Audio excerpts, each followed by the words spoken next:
মাস আগেই অক্ষয় তৃতীয়ার পূর্ণ লগ্নে উদ্বোধন হয়েছে দীঘার জগন্নাথ ধাম।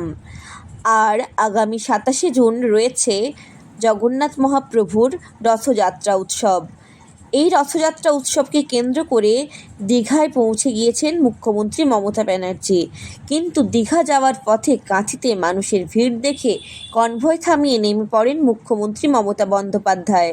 পায়ে হেঁটে মানুষের কাছে পৌঁছলেন মুখ্যমন্ত্রী। ছোটদের আদর করলেন, বয়স্ক মানুষদের কাছে গিয়ে তাদের সঙ্গে কথা বললেন, সকলকে হাত নাড়িয়ে শুভেচ্ছা জানালেন তিনি। এক ঝাঁক স্কুল ছাত্রীর আবদার মেটাতেই দাঁড়িয়ে তাদের সঙ্গে সেলফিও তুললেন।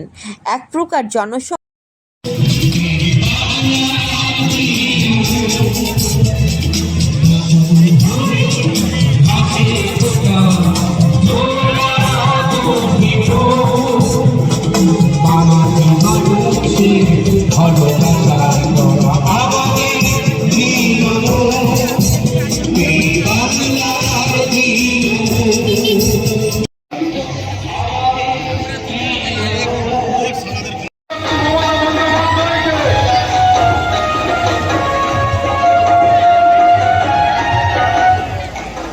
মমতা বন্দ্যোপাধ্যায় স্বাগত,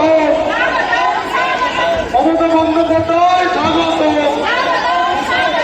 দেশনেত্রী জননেত্রী মমতা